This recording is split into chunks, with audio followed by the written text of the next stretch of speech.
छात्रों, उम्मीद करते हैं कि एकदम बिल्कुल स्वस्थ होंगे, सुरक्षित होंगे और आप अपना पूरा ख्याल रख रहे होंगे और आपकी पढ़ाई भी बहुत बेहतर ढंग से चल रही होगी, यह भी उम्मीद करते हैं।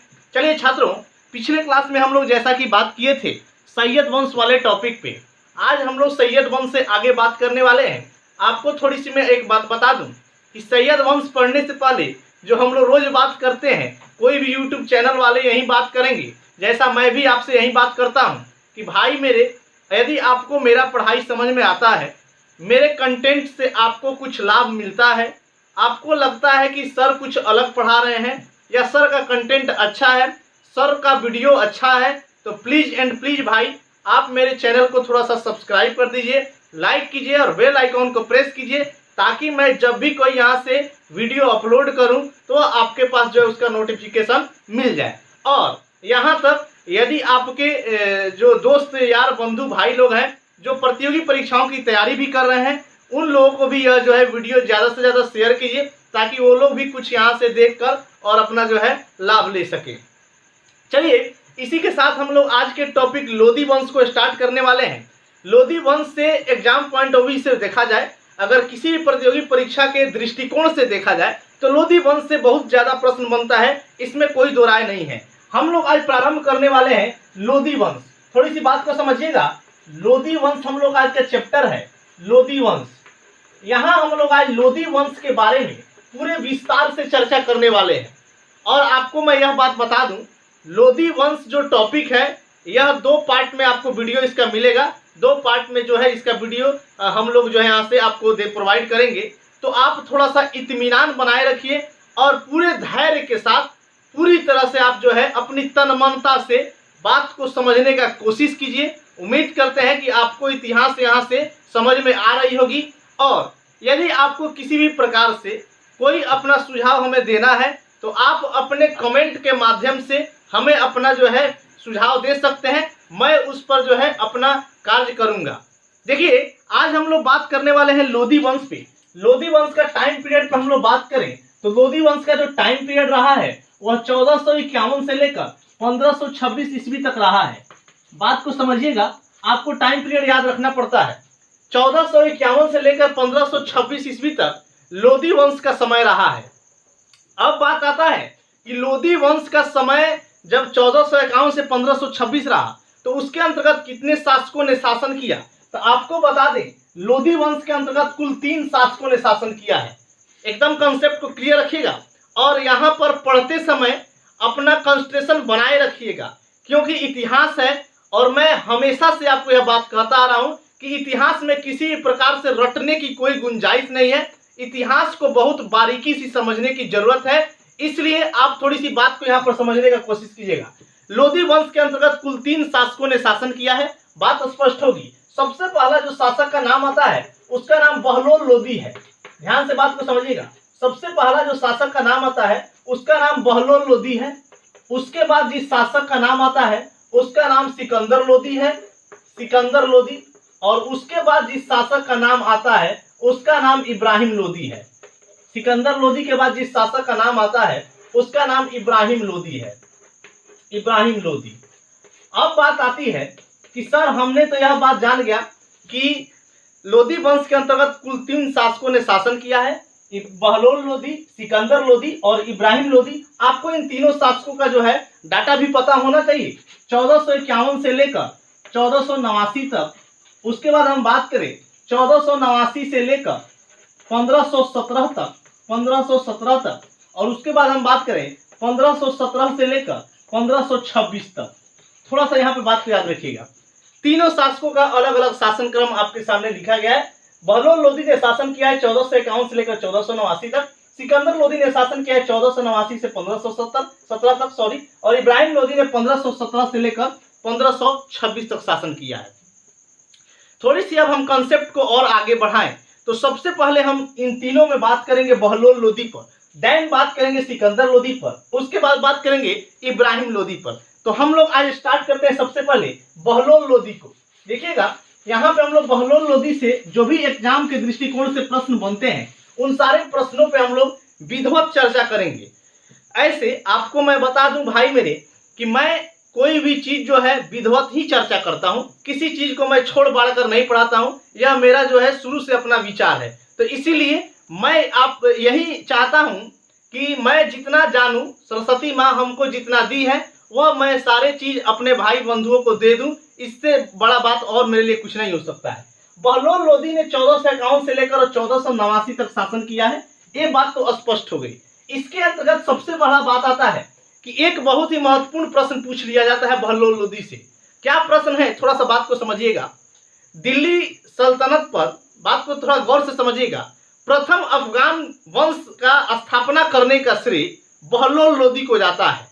प्रथम अफगान राज्य का स्थापना करने का श्रेय पूछ लिया था किस शासक को जाता है। दिल्ली पर प्रथम अफगान राज्य का स्थापना करने का श्रेय किस शासक को जाता है, तो आपको याद रखना है बहलोल लोदी को जाता है। दिल्ली पर प्रथम अफगान राज्य का स्थापना करने का श्रेय किस शासक को जाता है, तो याद रखिएगा बहलोल लोदी को जाता है। तो यह प्रश्न एक बार पूछा गया है, तो याद रखिएगा दिल्ली पर, यहाँ थोड़ी सी आपको बात याद रखना पड़ेगा। दिल्ली पर प्रथम अफगान राज्य, दिल्ली पर प्रथम अफगान राज्य, अफगान सत्ता भी कह सकते हैं, अफगान राज्य या अफगान सत्ता,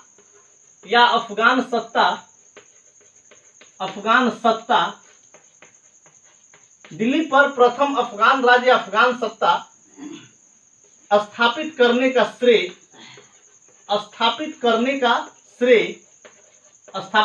का श्रेय किसको जाता है, तो याद रखना है इसका जो क्रेडिट जो जाता है वह बहलोल लोदी को जाता है। किसको जाता है, बहलोल लोदी को। यह तो बहलोल लोदी से पहला ही प्रश्न आपको पूछ लिया जाता है कि दिल्ली पर प्रथम अफगान वंश या अफगान राज्य अफगान सत्ता का स्थापना करने का क्रेडिट किस शासक को दिया जाता है, तो बहलोल लोदी को दिया जाता है। यह बात उम्मीद करते हैं कि आपको समझ में आई होगी। आगे हम बात करें बहलोल लोदी से एक और प्रश्न क्या बनता है। बहलोल लोदी एक बताया जाता है कि उदार और विनम्र स्वभाव के शासक थे। जैसे कि हम लोग खिज्र खां पे बात किए थे, उन्हीं के सेम जैसा ये भी थे। अब बात आती है कि बहलोल लोदी इतना विनम्र थे, बात को थोड़ा सा ध्यान समझिएगा, इतना विनम्र स्वभाव था इनका कि यह अपने सरदार, अपने सैनिक लोगों को खड़ा होने पर खुद ये भी खड़ा रहते थे, बैठते नहीं थे। और इन्होंने अपना जो राजगद्दी जो लिया 1451 ईस्वी में, याद रखिएगा 1451 में जब यह दिल्ली के शासक बने, उस समय बहलोल शाह गाजी के नाम से, बहलोल शाह गाजी के नाम से दिल्ली की सत्ता पर बैठे। तो यह भी प्रश्न आपको याद रखना है कि यह दिल्ली की सत्ता पर किस नाम से बैठे, तो बहलोल शाह गाजी के नाम से 1451 ईस्वी में यह दिल्ली की गद्दी को संभालते हैं। आप वीडियो पॉज करके भी बात को क्लियर कर सकते हैं, या आपको यदि स्क्रीनशॉट लेना है तो आप वीडियो को पॉज करके स्क्रीनशॉट भी ले सकते हैं। आगे हम बात करें कि बहलोल लोदी से और कौन कौन सा प्रश्न बनता है, थोड़ी सी बात को समझने की जरूरत है। हमने पिछले क्लास में शायद आपको बताया होगा कि जो व्यक्ति थे पिछले क्लास में, अलाउद्दीन आदिल शाह, बात को थोड़ा सा ध्यान समझिएगा। अलाउद्दीन आदिल शाह जो थे वह सैयद वंश का सबसे अंतिम शासक थे। अलाउद्दीन आदिल शाह सैयद वंश के सबसे अंतिम शासक थे और उनके पुत्री का नाम बीबी राजी था। थोड़ी सी बात को समझिएगा। अलाउद्दीन आदिल शाह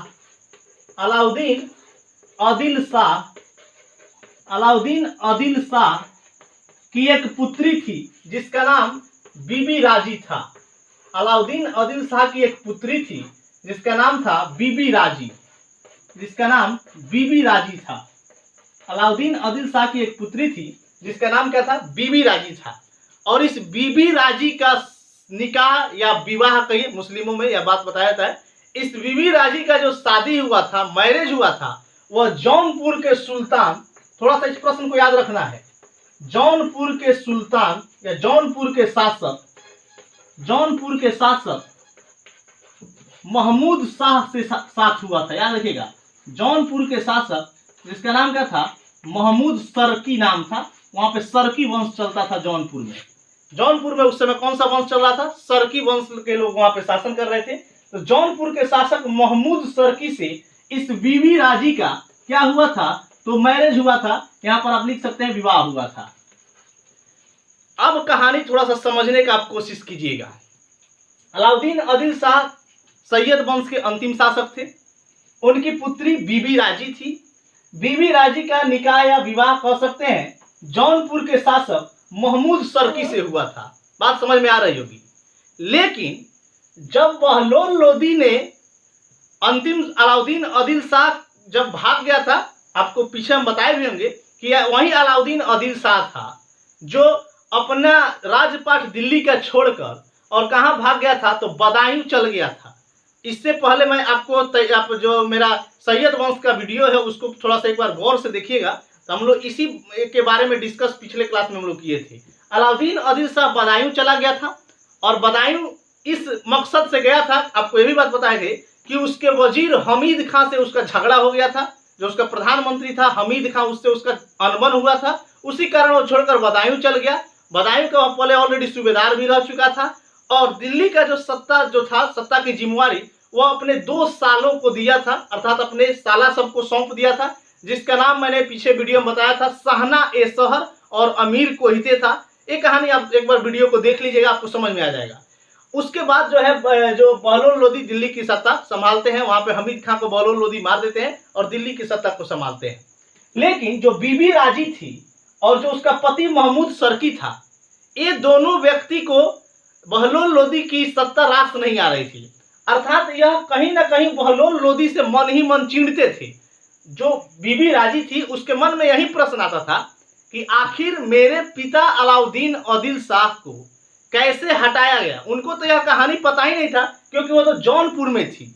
इस बात को यदि वो जानती कि मेरे पिताजी ही खुद दिल्ली से भाग गए तो वह बहलोल लोदी से दुश्मनी नहीं लेती। लेकिन यह बात उनको पता नहीं था कि उनको यह बात क्लियर नहीं था कि बहलोल लोदी ने मेरे पिता को मार के दिल्ली की सत्ता नहीं लिया है, ये बात उनको स्पष्ट पता नहीं थी। इसी कारण क्या की कि बीबी राजी अपने पति से सिफारिश की कि आप जो है दिल्ली पर जाकर आक्रमण कीजिए, क्योंकि वह मेरे पिता का सत्ता है, वहां पर मेरे पिता रहते थे और मेरे पिता को हटाकर बहलोल लोदी कैसे वहां का सुल्तान बन गया। थोड़ी सी आप बात को समझने का कोशिश कीजिएगा, इस मामला को समझ लीजिएगा तो आपका कॉन्सेप्ट क्लियर रहेगा।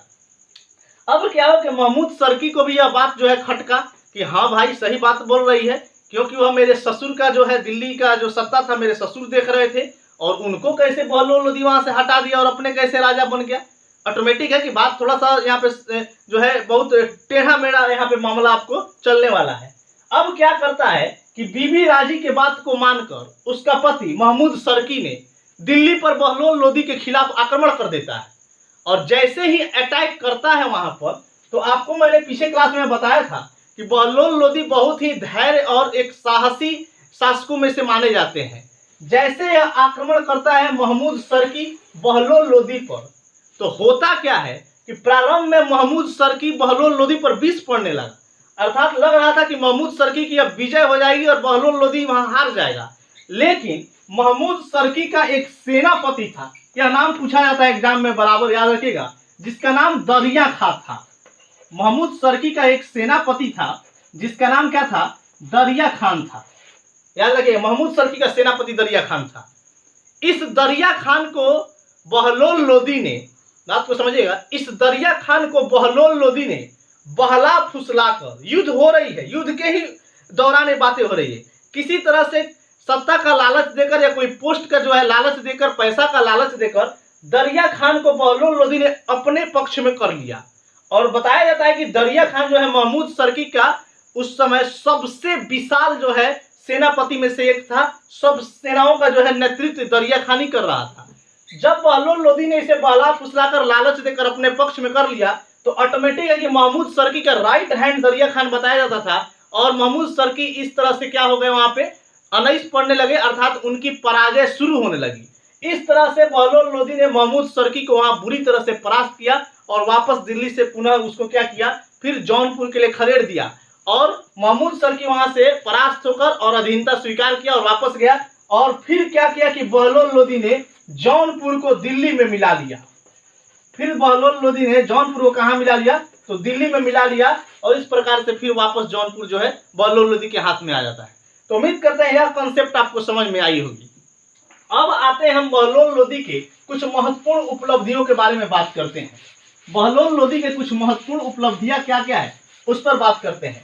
मैंने आपको बताया कि बहलोल लोदी एक बहुत ही उदार एवं जो नेक किस्म के व्यक्ति थे। यह अपने सरदारों के खड़े रहने पर, सेनापतियों के खड़े रहने पर स्वयं खड़े रहते थे। यह बहलोल शाह गाजी का उपाधि से दिल्ली की सिंहासन पर 1451 में बैठे थे। अब बात आती है कि बहलोल लोदी ने एक उपाधि लिया था। बहलोल लोदी का एक उपाधि था जिसको याद रखना है, मकसद ए अली कहकर पुकारता था इसको, मकसद ए अली, मकसद ए अली। बहलोल लोदी जो था यह अपने सेनाओं को, सेनापतियों को जो था वह मकसद ए अली के नाम से पुकारता था। इस बात को भी याद रखिएगा, प्रश्न पूछा गया है कि बहलोल लोदी जो है अपने सेनाओं को, सेनापतियों को किस नाम से पुकारता था, तो मकसद ए अली कहकर जो है अपने सरदारों को पुकारता था। ये भी प्रश्न याद रखिएगा। और बात क्या है बहलोल लोदी से, तो समझिएगा, बहलोल लोदी ने अपने नाम पर, बात को समझिएगा, बहलोल लोदी ने अपने नाम पर बहलोल सिक्का चलवाया था। बहलोल लोदी ने अपने नाम पर बहलोल सिक्का चलवाया था, बहलोल सिक्का चलवाया था, बहलोल सिक्का चलवाया था। तो आपको क्लियर रहना चाहिए, बहलोल लोदी ने अपने नाम पर कौन सा सिक्का चलवाया था, तो बहलोल सिक्का चलवाया था। और इसके साथ एक और प्रश्न याद रखना है, इसने गाजी की भी उपाधि धारण की थी, गाजी की उपाधि। बहलोल लोदी ने कौन सी उपाधि धारण की थी, तो गाजी की उपाधि धारण की थी। अपने नाम का बहलोल सिक्का चलवाया था और अपने सरदारों को क्या कहकर बुलाता था, तो यह अपने सरदारों को मकसद ए अली कहकर बुलाता था। क्या नाम रखता था उन लोग को, मकसद ए अली। उम्मीद करते हैं यहां तक आपको यह कंसेप्ट समझ में आया होगा। बहलोल लोदी से ज्यादा प्रश्न नहीं बनता है। अब थोड़ी सी कहानी को और समझना है कि बहलोल लोदी की मृत्यु जो है 1489 ईस्वी में हुई थी। बहलोल लोदी का मृत्यु जो है वह 1489 ईस्वी में हुआ था, जब बहलोल लोदी जो है ग्वालियर अभियान से आ रहे थे, ग्वालियर के अभियान से वापस आ रहे थे। तो मिलावली नामक एक स्थान पर, बात को थोड़ा सा याद रखिएगा, मिलावली नामक स्थान पर बहलोल लोदी जब ग्वालियर अभियान से वापस आ रहे थे, ये भी प्रश्न याद है, ग्वालियर अभियान से जब वापस आ रहे थे, ग्वालियर अभियान से जब यह वापस लौट रहे थे, तो मिलावली नामक स्थान पर, कौन सा स्थान, तो इस स्थान का नाम याद रखिएगा, मिलावली नामक स्थान पर जो है बहलोल लोदी का मृत्यु 1489 ईस्वी में लू लग जाने के कारण, लू समझते हैं, लू मतलब जब धूप में चलते हैं ना तो टेम्परेचर ज्यादा होता है तो लू लग जाता है, तो उसी लू लग जाने के कारण जो है बताया जाता है कि बहलोल लोदी का क्या हुआ था, मृत्यु हुआ था। कौन से जगह पर, तो मिलावली नामक जगह पर। कहां से लौट रहा था, तो ग्वालियर अभियान से लौट रहा था। ये भी कंसेप्ट को थोड़ा सा आप क्लियर रखिएगा। अब हम बात करते हैं कि बहलोल लोदी से एक आध प्रश्न और कभी कभी पूछ लिया जाता है, थोड़ी सी आपको याद रखना है। बहलोल लोदी के पिता का नाम यहां पर याद रखिएगा, इनके पिता का नाम बहलोल लोदी के पिता का नाम मलिक जो था, मलिक बहराम, इनके जो थे मलिक बहराम। उसके बाद याद रखिएगा बहलोल लोदी के, पिता का नाम नहीं, इनके दादा का नाम, बहलोल लोदी के दादा का नाम था, अर्थात इनके जो बाबा जी थे उनके बाबा थे मलिक बहराम। बहलोल लोदी के पिता का जो नाम था, याद रखिएगा, पिता का नाम मलिक कला था। बहलोल लोदी के पिता का जो नाम था वह मलिक कला था, मलिक कला। बहलोल लोदी के पिता का नाम मलिक कला था और इनके दादा का नाम मलिक बहराम था और इनके चाचा का नाम, याद रखिएगा, इनके चाचा का नाम मलिक सुल्तान शाह था। इनके चाचा का नाम मलिक सुल्तान शाह था, मलिक सुल्तान शाह, मलिक सुल्तान शाह। तो तीनों बात याद रखिए, इनके दादा का नाम मलिक बहराम था, इनके फादर का नाम मलिक कला था और इनके चाचा का नाम मलिक सुल्तान शाह था। यह बहलोल लोदी के बारे में कुछ जरूरी प्रश्न थे। अब बात थोड़ी सी एक और याद रखिएगा कि बहलोल लोदी की मृत्यु, बहलोल लोदी का जो जन्म हो रहा था जब ये अपने माँ के गर्भ में थे, उसी समय इनके पिता जो है निधन हो गया था, अर्थात इनके पिता की मृत्यु हो गई थी जब ये अपने माँ के गर्भ में पल रहे थे। तो उसके बाद जो है इनका देखरेख इनके चाचा ने किया था, अर्थात मलिक सुल्तान शाह ने इनका लालन पालन, इनका पोषण, शिक्षा वगैरह जो सब काम जो किया था वो कौन किया था, तो इनके चाचा मलिक सुल्तान शाह ने किया था। ये भी बात थोड़ा सा याद रखिएगा। तो चलिए हम लोग अभी जो है बताया था आपको कि 2 पार्ट में लोदी वंश को लेकर आएंगे। आज जो है आपका यह पहला पार्ट कंप्लीट हुआ। कल हम लोग सेकंड पार्ट में बढ़ेंगे और उसके बाद हम लोग सिकंदर लोदी और इब्राहिम लोदी को कंप्लीट करेंगे। उसके बाद आप लोगों का जो टॉपिक चलेगा वह अब चलेगा मुगल सल्तनत में हम लोग बात करेंगे। बाबर से लेकर और सारे मुगलों पर हम लोग बारी बारी से बात करेंगे और इसी तरह से हम लोग इतिहास को जो है एक सिस्टमेटिक तरीके से पूरे इतिहास को कंप्लीट करेंगे। तो चलिए चलते ही एक बात और कहने फ्री जो वही कहते हैं हमेशा कि भाई मेरे चैनल को एक बार जो है सब्सक्राइब कीजिए और उसे लाइक कीजिए और आप अपना जो है विचार राय हमें कमेंट के माध्यम से भेजिए। मैं उसे देखूंगा और जहां सुधार करने की जरूरत है वहां पर मैं सुधार करूंगा भी, ये बात को भी याद रखिए। और अपना जो है पढ़ाई हमेशा निरंतर बनाए रखिए क्योंकि कोरोना वायरस का जो है मामला खत्म होते ही आपकी सारी परीक्षाएं पुनः ले ली जाएंगी। इसलिए आप जो है फ्री मत घूमिए, फ्री मत इधर उधर चलिए, एकदम अपना पढ़ाई अपने घर में सेल्फ स्टडी करते रहिए। आपका एग्जाम बहुत जल्द होने वाला है, जो भी वैकेंसी आप भरे हुए हैं। तो चलिए आज हम लोग लेते हैं विदा, फिर मिलते हैं कल छोटे से ब्रेक के बाद। प्रणाम, जय हिंद, भारत माता की जय, बाय बाय।